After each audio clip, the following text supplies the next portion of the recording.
Hello, everyone. This is Yuri Ezips from CSM Practice, the customer success consulting firm. And today we're going to have one of the award-winning companies for transforming their customer service program.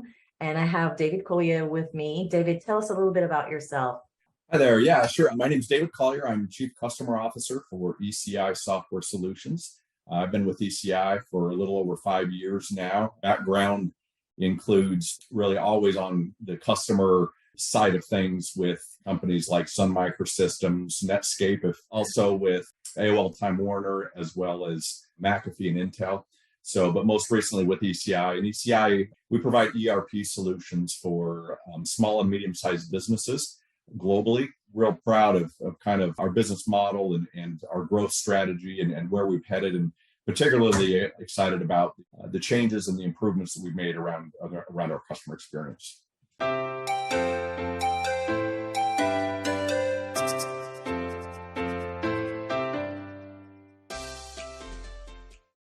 All right, so before we jump in, tell us a little bit about ECI Software Solutions. What makes this company unique, and what happened before you started this complete renovation of your service program? So we are built around 6 different verticals. And so we provide ERP solutions in, for instance, the manufacturing vertical. We also handle residential home construction, lumber and building materials. So we have different divisions, and there's 5 of them. And prior to my arrival at ECI, the approach was to run each of those divisions as separate companies, essentially, in many regards. And so the services teams were all within the divisions and run separately and independently in a vacuum from each other. And there was really no collaboration or any type of best practice sharing or anything like that with those groups. You know, they were delivering relatively good service at that point, but we recognized that there was a lot of opportunity to really bring those teams together and create a truly world-class organization that could support all of the divisions in a much more scalable manner and with a better customer experience. And so you started that initiative in what year? We started it back in 2018.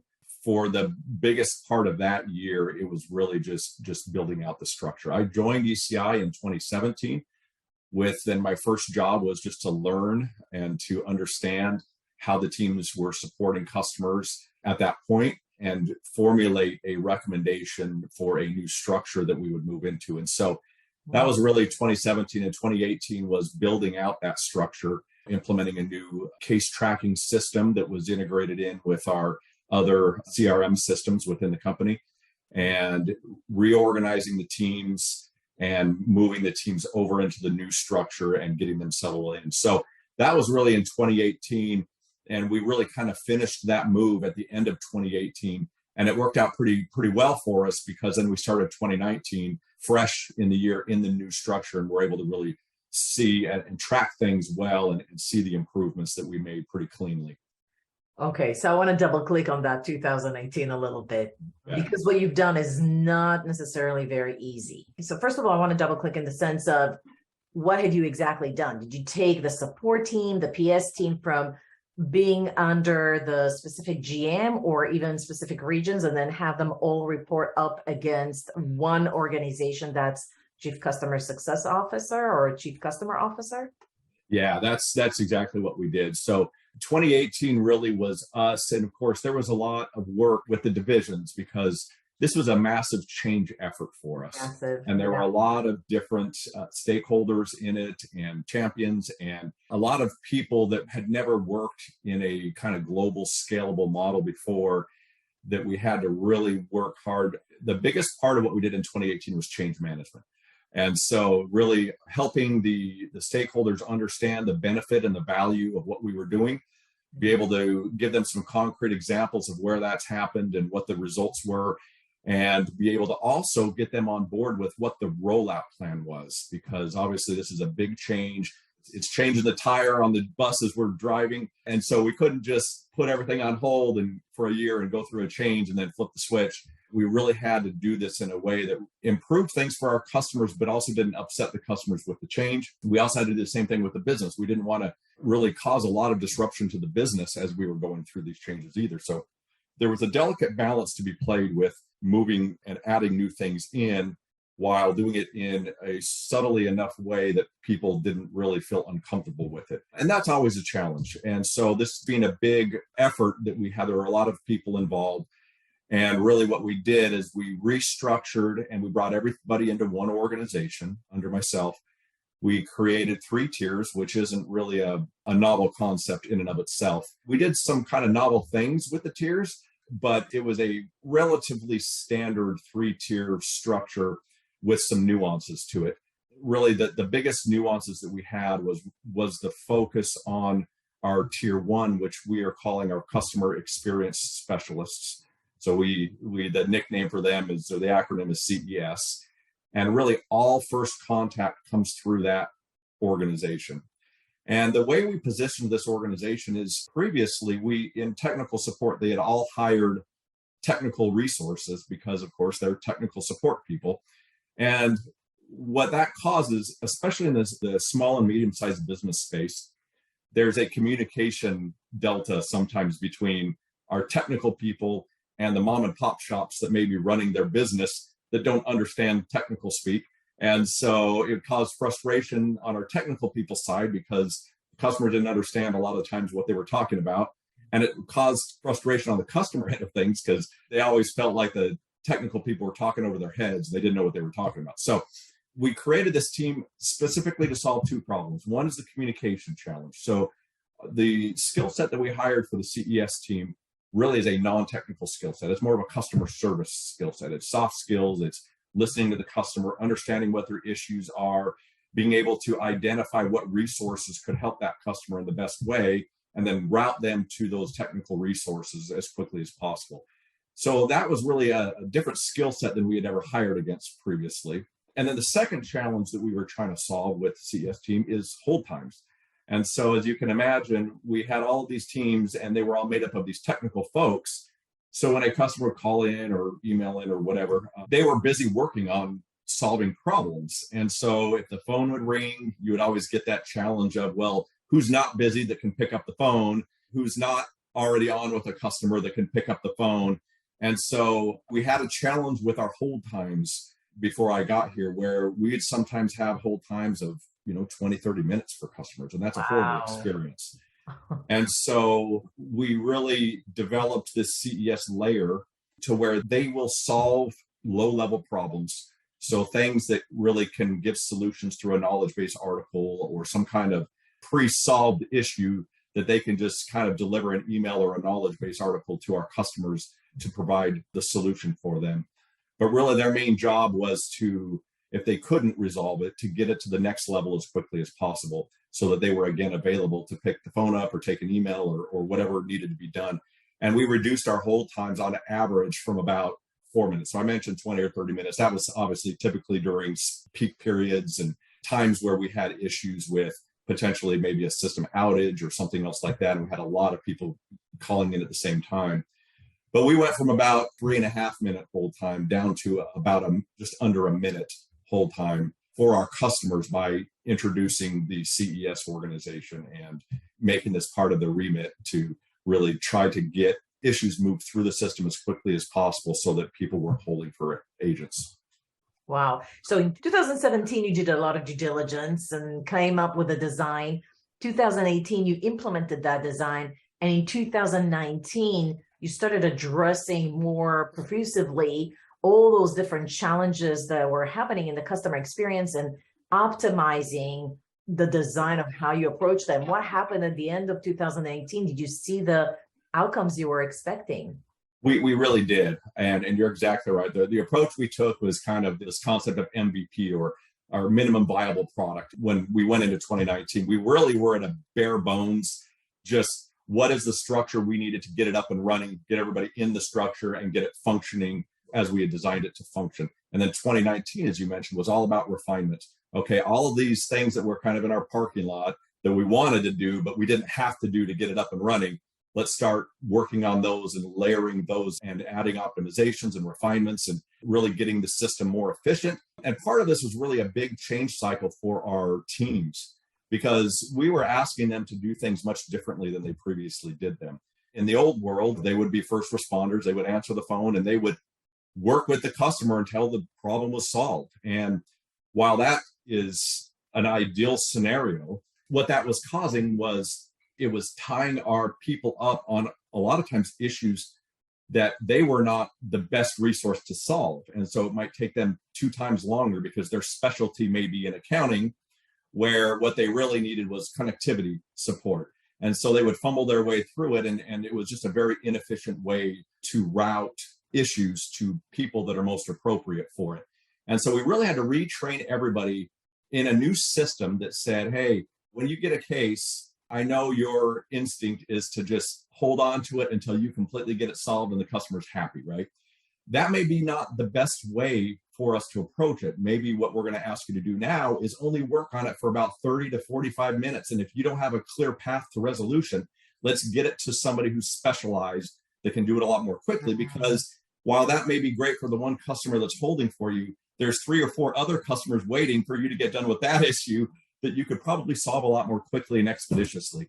And so we really worked to kind of identify skills and get things routed more efficiently to people who are more skilled, and so that the cases flow through the system more quickly and customers are ultimately getting faster and more complete results. So as you can see, 2018 was really the year we were building things out. And this is kind of what the satisfaction levels were prior to us moving to the new structure. It wasn't terrible, but it certainly wasn't where we wanted it to be. So we were around 88, 89%, which is still pretty good, but we knew we could do a whole lot better than that.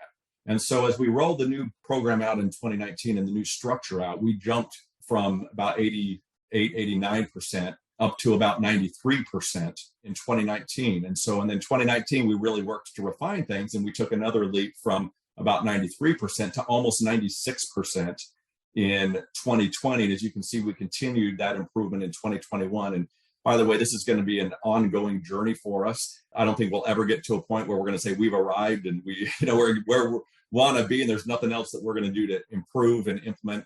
We believe in continuous improvement. So there's things every year that we're doing to kind of continue to refine and improve the process. But we've had great success with the customer experience and the customer's perception of the service that we deliver for them through this journey.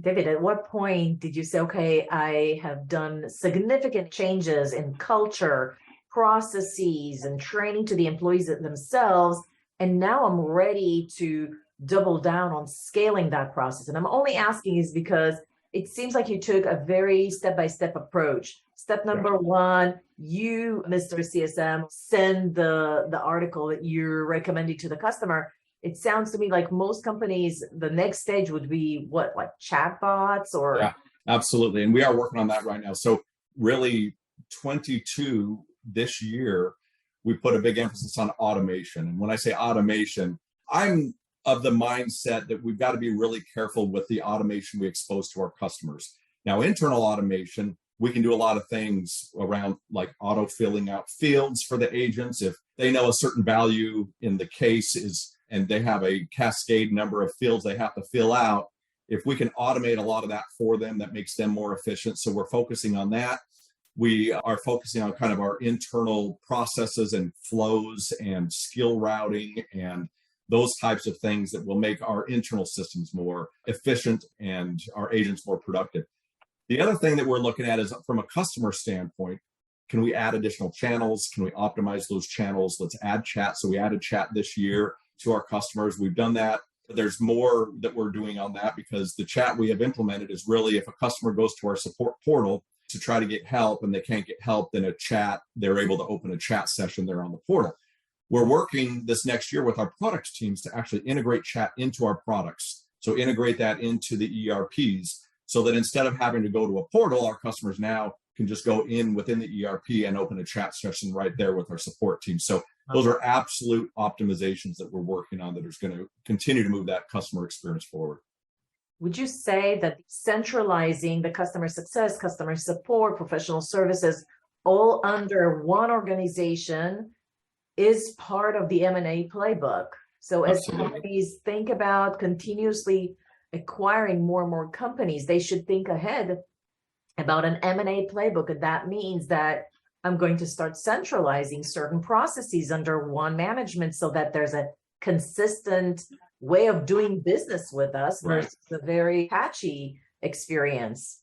There's just no question about it. And what we've done is we've actually, I've hired a dedicated resource that is their full-time job is to help integrate our acquisitions into our services organization, because that's key and critical. Obviously, as companies know that are acquisitive, they know that the time that it takes to recognize the synergies of the businesses coming together, the faster you can do that, the faster you realize those synergies. The longer it takes you to integrate, the longer it takes to reach those synergies. And sometimes you don't even reach the synergies if it goes on too long, right? So really being efficient in integrating those teams, but also there's a balance to be struck, because I'm going back to this reoccurring theme of change here is when you integrate a new business into our organization, it's a micro effort of what we went through when we brought all the divisions together. We still have to go through pretty much the same steps that we did, because it's that really bringing them in the way we brought everybody at the very beginning. And so we really kind of we use the playbook we use to bring all the organizations together. We use a version of that for all of our new businesses that we acquire. Would you say that one of the impacts that emerged up of that initiative that you've done is that now the exercise of acquiring a new company and bringing their support and services team into the fold is much faster, more efficient, more smooth?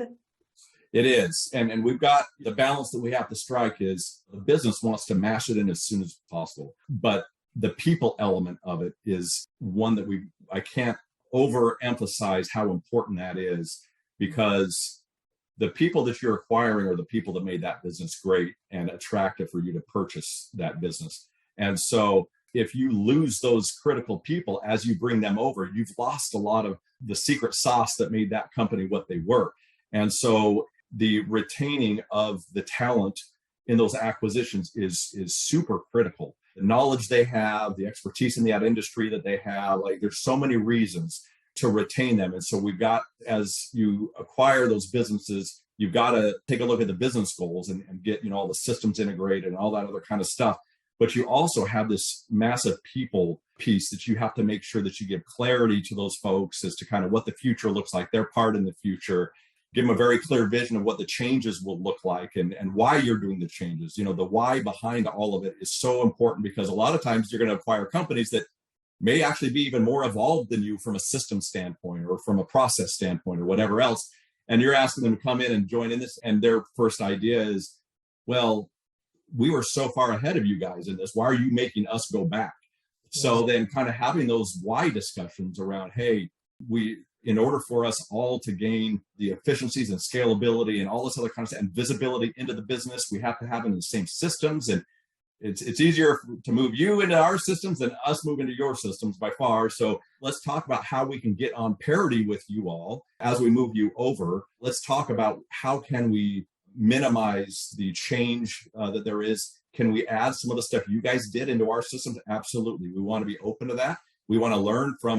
In fact, that's part of why we acquire companies, is because they all do some things great that probably they even do better than we do. And we want to learn from that and continue to improve through that as well.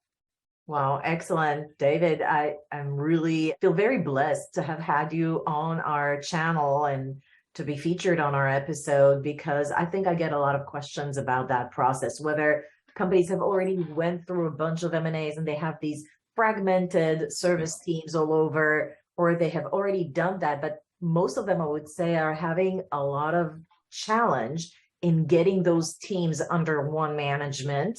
And so sometimes they do like a hybrid solution where, okay, let's just set up a center of excellence and try to get all these teams, even though they don't report to one person, to act the same. And there's so much shenanigan that's going on. And it seems like you just very fortunate to have the right enrollment conversations and getting the appropriate solution for ECI software. So yeah, and I will say that each acquisition has its own unique set of challenges. And so we continue to refine our process because every time we acquire a company, we learn something a little new that we didn't know before. And we try to roll that into our process, into our playbook, so that the next time we account for that as well. So we're continuously improving it and it's getting better and better. We did struggle there, but it certainly has improved significantly as we've been doing that. David, if you had to look back, what would you recommend to yourself going towards 2018 and that big organizational change, and say, these are the 3 things you absolutely have to do to really be successful at it? Meaning, like, if there was another executive that was just about to embark on this, what would you recommend them do?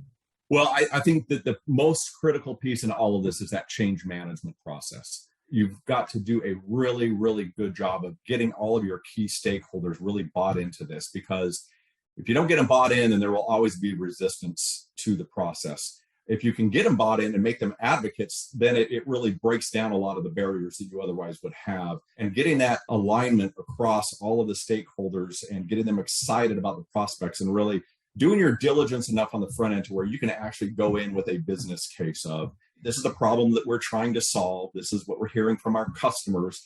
This is what we plan in our solution that we propose for it. And then here are the results that we're expecting, and have some hard kind of, obviously as you're building out a business case, there's a lot of assumptions involved, but you can really get some hard numbers through others that have gone through a similar transformation and really sell the value of it to the business. And not just, hey, this is making things easier for you and our customers, but this fundamentally, for people who go through this transformation, it brings real business value and increased valuation to your company that you don't get if you don't go through this. And so that change cycle, getting everybody on board, getting everybody kind of behind the initiative is super important. And then that communication throughout, right? That you have to make sure that as you're going through this change cycle and through all of these big changes, that you've got a communication cadence to make sure that the stakeholders are aware of what's happening. When you get to the point where you can start getting results and measuring things, that you're able to communicate the improvements and the measurements.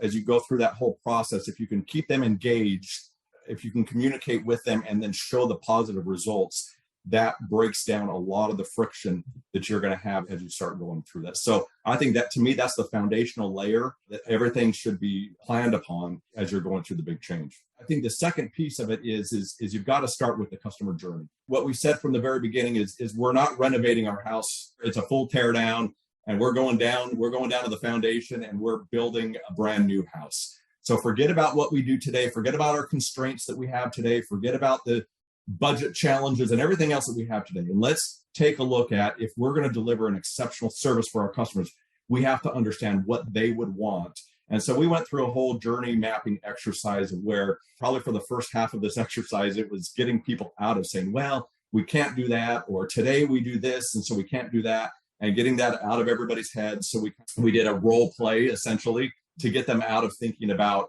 from their perspective, but getting into the customer's shoes. And so we mapped out a journey, and then we said, okay, now our challenge is, let's operationalize this. How do we create a system that can deliver this journey for our customers consistently in a scalable way? Because ECI is a very acquisitive company. And so we probably acquire 5 to 6 new companies a year. So as we grow, we have to be able to deliver a consistently excellent experience with our customers.